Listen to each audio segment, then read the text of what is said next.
And here we are in Game 3 of Mondragon vs. Sen in the semifinals of the PokerStrategy.com Team Liquid Star League. Mondragon is up 2-0 right now. That is just incredible. I, at the very least, thought that Sen would have taken one of the first two games because he is such a solid player, but it's kind of funny to see how Mondragon is able to put Sen out of his comfort zone just by controlling those counterattacks and those multiple points of action so beautifully. Right, and as we said before, it's kind of brain against brawn, I guess, if you want. And Zerg vs. Zerg doesn't allow for too much creativity, so it's really impressive to see Mondragon coming through so strongly in a matchup that's kind of been a little bit solved, people may argue. We take a look, Mondragon is scouting the correct way here, heading with his own Orange Overlord right into Sen's main, and Sen unfortunately scouting the wrong way, so he's going to be put at a little bit of a disadvantage here right in the early game. Yeah, and I mean, another thing to note is that because Sen is sending that Overlord to the bottom right position, that's going to be a big concern of his once the mid-game stages of the game begin. Because he needs to pull that Overlord back super soon, or else Mutalists are going to be able to pick it off. And look at this, in Mondragon's base, going for a 9-pool again. Right, wow, and we're going to be interested to see if he follows it up with speed. I'm going to imagine he is going to, because he has been thus far. Yeah, there goes the drone. And we see Sen doing an overgas build. Really, this is one of my favorite ZVZ build. A very modern build that lets you get Mutalists out. Okay, but he's doing it a little differently. The most famous build is going to be overpool gas and then pool on 12. He's doing pool on 9, so this gets you your gas a little bit early if you're going into a layer battle with someone with similar timing. Your Spires are going to finish at the same time, but you're going to be ahead by gas because, I mean, he's been mining gas that entire time, whereas Mondragon is waiting for his extractor to finish. Yeah, this little adjustment on the build that Sen's doing, I actually first saw Jaedong do against By Hero on that map, Tears of the Moon, when they were in some semifinal match. And I tried it, and the timing's a little funky. You end up getting the Zerglings pretty early on. You have a lot more comfort against a 9 pool. You don't actually have to make a Sunken. You can just get away with getting the Zerglings early on. But as we're seeing right now, that pool's going to finish before he has enough money to build the layer and all his Zerglings. So there's the layer that goes down. Needs to make some Zerglings. Looks like he's just getting Zergling speed first. Uh-oh, this game might be over right now. Jesus, he opted for speed instead of actually getting any units to defend. Yeah, this may be dangerous. He may have assumed, you know, Mondragon's done overpool speed, 9 pool speed. He's probably not going to do it again. Now we see all 6 Zerglings coming out. His Overlord still hasn't revealed the fact that Mondragon's streaming in, and looks like he's going to be able to, oh god, Sen rally those back, taking a lot of hits, pulling the drones immediately. The problem here is if he loses control of his eggs, the reinforcements are going to get picked off immediately, and it looks like that's what's happening when you get, you know, a 6 Zergling against 4 Zergling battle that doesn't result in just 2 for you. It often you often lose a lot more than you should there, and we see Mondragon focusing right in on those eggs. I'm going to be really interested to see what happens when that hatches. Sen's got to pull more drones and Zerglings and get in there and surround Mondragon's Zerglings. Here comes the big deciding battle right now. He's going to be able to hold this off. And here, those Zerglings that just popped out got surrounded, but it looks like Sen's going to be able to barely hold this off. Oh man, look at the speed for Sen coming just in the nick of time, and now Sen gives that big sigh of relief, but unfortunately, the entire focus of Sen's build has been disrupted. Right now, Sen's Geyser has 4,600, and Mondragon's is a little bit under 4,600. Mondragon's ahead by about 40 gas, and Mondragon's not giving up with this harassment. Oh, great lane control by Sen. Did a beautiful pullback, but it's just not quite enough. Just too many units there for Mondragon. So up until the point where Sen just lost 2 drones there, which is pretty big, he was up a drone, so he did have that one advantage on Mondragon, but now he's down a drone. Looks like Mondragon gonna win this Zergling battle. We've got 2 against 1, 1 against 1. Mondragon's still reinforcing Zerglings. Looks like he doesn't want to give this up. I'm gonna be interested to see if he starts saving Larva when his Spire approaches completion. It's right at about 50% now. Sen's at about similar timing. Looks like Sen deciding to throw down a creep colony. He's had enough. I find that a little surprising. He's got the Overlord right in the main. Looks like he doesn't believe he can defend this as Mondragon's continuing to pressure with Zerglings here. Yeah, I think Sen thinks his only out is to get those mutas. And oh, another drone falling. And is he going to be able to get another one? Oh my god, no, instead just a beautiful surround, and it looks like Sen. Oh, another drone falling. Jesus. Mondragon might sweep the series 3-0. Only 4 drones right now for Sen. And his Spire is only just now finishing. 6 food for Sen against 12 for Mondragon. He can see that Mondragon hasn't been hatching mutas, but the thing here is that Mondragon can trade these few Zerglings for drones. I mean, look, Sen has 1 drone on minerals. Now pulling 1 back, okay, pulling 2 back, but that's not a situation you want to be in. And Mondragon can just run these few Zerglings in, trade them for drones despite there being a sunken colony. Would be a nice play to see from him, and he's got a quite a comfortable economy here. Looks like he wants to go just for the Zerglings. Send out of position. He needs to get back into his drone line. Now losing another drone. Is he going to lose 1 more? Oh, this is not the situation you want to be in as Sen. Oh god, you're down 0-2. This is the deciding match, and you have 3 drones. Oh, good wow. game. Just leaves the game right there. Mondragon sweeps the series 3-0, which means that we have Mondragon versus Noni coming up in the finals of the PokerStrategy.com Team Liquid Star League. And you know what I like about that match is that we've seen both of these players play each other despite this matchup. So Mondragon has played ZVT and ZVZ, but we haven't seen him play ZVP. And Nooney similarly has played PVT and PvP, but we haven't seen his PVZ. So this is going to be a fresh matchup in the finals for both of them. Yeah, I'm really excited to see how Mondragon's going to be playing, because this is the one match we haven't seen yet. And if he wins, it means he will have defeated incredible players in all 3 matchups in the series. And I believe that we have some interviews coming up from actually both of the players right now. Is this Mondragon right now? Yeah, it is. Oh, hey Mondragon. How are you doing Hi. this fine Sunday afternoon? Yeah, I'm pretty fine. I'm pretty excited about winning. So tell us a little bit. How did you prepare for this match, knowing your opponent was Sen? Yeah, well, I didn't really watch the VODs against Red because I didn't really care about it. I only heard he went for 12 fetch every game. So I assumed him that he either goes 12 fetch on Andromeda again or 9 pool. So I figured my overpool is pretty good against both strategies because I tried to kill the 12 fetch expansion and it always worked with an overpool, and the overpool is always ahead against 9 pool, so I decided to go for an overpool on Andromeda. But for the other maps, I didn't really have any strategy planned, so I just played my 9 pool because I thought it would be the best against Sen.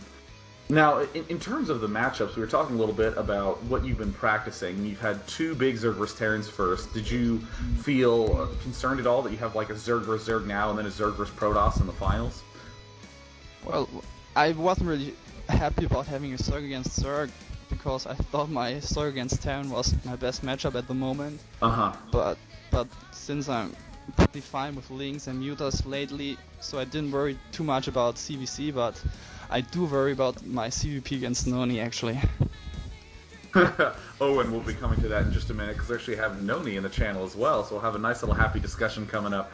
But I'm really curious about Game 2, about what went through your head when you realized that both of you were 9-pooling and had just skirted around each other in the center of the map. How'd you go about controlling that? What was like going on in your head? Yeah, I was actually lucky to see 6 Lynx with my 2 Lynx, which were about to reinforce my army. And then I just pulled them back, and I was sure that I could beat his attack pretty easily with my reinforcements.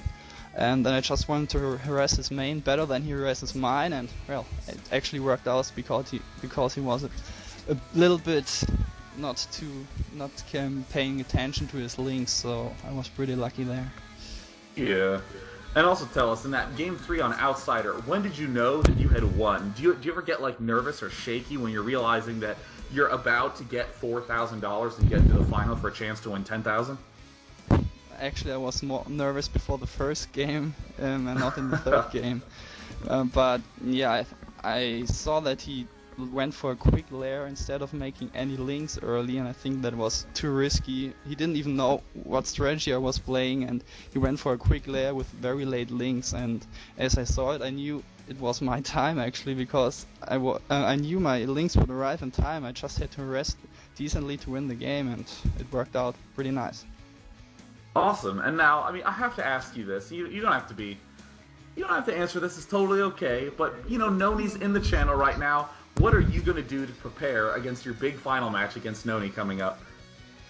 Yeah, well, I will try to play some CVPs during the week, obviously, and I don't think that you can play any special strategies in CVP or PvC, so I will just prepare normally against some Protosses I know, and I hope that Infernal is going to stop playing StarCraft 2 this week to practice with me, so let's see.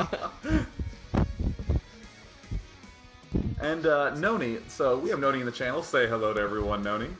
What's up? So, I'm curious, Noni, what were your thoughts when you were watching Mondragon play in this series, and also your thoughts on Mondragon seeing him play against these Terran players in the round of 16 and the round of 8? Well, in this series, it was pretty impressive. It seemed like he has a really natural calm about his play, that he just makes the right reaction every time he sees what's going on. And so it's very smooth play and very solid 3-0. And I think, you know, his CVTs earlier on, you could say the exact same thing. He seemed inevitably to get his Dark Swarm out every single game. You couldn't stop him from getting high Oh wait, attack. 1 second. Hey, Mondragon, can you pull your microphone away from your speakers? We're getting the good old double echo. Getting double vision on Noni's little streameroo here, but sorry. Go ahead. Okay, but yeah, I mean, his ZVTs are just, he inevitably got his Dark Swarm out. You couldn't stop him from getting high tech, and once he got it, just played in Swarm everywhere, and it was very beautiful to watch for a Zerg, and probably very frustrating to watch for a Terran. And as a Protoss, it seemed very nice to me. Good play. So, I mean, I remember you were saying that you would be more comfortable playing against Sen just in a straight-up best-of-7 slugfest. Could you explore a little bit more of what you meant by feeling not as comfortable, perhaps, against Mondragon? Yeah, well, I think, as you and Chill were saying earlier, Mondragon is one of the few, like, good mind players left, and with Sen, I feel like he's very confident in his ZVP, and so he wouldn't feel like he needs to adjust anything. He would just play very straight up his macro style, and the more predictable an opponent is, the easier it is to play. Especially for me, PvZ, I feel very comfortable with everything that happens in that match, and so if there's one matchup where I can take advantage of someone playing predictably, it'd be PvZ, and the only other question that would come up there is, are my mechanics good enough to take on Sin in games like that? And I definitely feel like they are. So that's why I would prefer Sin. Whereas in Mondragon, you still have the great mechanics, and but I feel like he'll be able to react in game to whatever I'm doing much quicker, whereas Sin might kind of be stuck with a game plan that's doomed. And he might Mondragon more likely to come up with some build orders that I haven't seen, whereas Sen more likely to just do all the standard Korean stuff, blah blah blah. So Mondragon, tell us a little bit about your assessment of Noni's style, seeing him just 3-0 every Terran opponent he hit, up to Idra, who he managed to take down 3-2, and then his play against JF last week. I mean, we haven't gotten the chance to see Noni play any Protoss versus Zerg yet, but he's been streaming a lot of games. I don't know if you've seen any of his games on his live stream account, but what's your assessment of playing against Noni in the finals? I haven't seen any PvC of him lately, just some month ago I did, and his PvC was always really good, but considering that he beat all the Terrans in a pretty good way, and that he's saying that his PvC is even better, it does scare me a bit, actually. Oh, and of course Noni's going to retaliate by plugging his speaker into a subwoofer and having it buzz at us a little bit. Alright, okay, well, oh, no worries, you can unmute yourself there, Noni. Don't mean to be too hard on you. Well, alright, Noni, so I just want to ask, last question for each of you. Noni, how do you think the finals is going to go? What are your predictions for the finals coming up next week? I don't think it'll be 4-0. The viewers and I certainly hope not. Yeah. Of course, I have to predict that I will win. That's just how my mindset always has to be. So I think I'll win. But I think it'll be the most entertaining match of the whole tournament. Actually, Absolutely, yeah. I think we'll get to see some good longer games. I think you'll see some really good tactics from both of us, and I think it'll be a very fan-pleasing match. And I'm really excited. Like for the first TSL, probably my dream finals would have been me against Mondragon, and so it's kind of fun now after all this time and inactivity from a bunch of players and coming back for TSL 2. Now I get to finally have a grand final against Mondragon. I'm pretty excited for it. And Mondragon, give us your assessment of the finals. How do you think it's going to go down? Well, I guess you already know my answer, but it's gonna be a very tough final, obviously. And Yeah. I think it might go 4-3 either way, so it will be very tough and very nice series, and I'm looking forward to playing him. Yeah, if there's any way you guys could rig it beforehand so that it definitely goes to Game 7, and then just play it there, I would be much appreciated. Oh, that would be a fantastic, epic final series. I'd have to have like 20 cups of green tea just to keep up.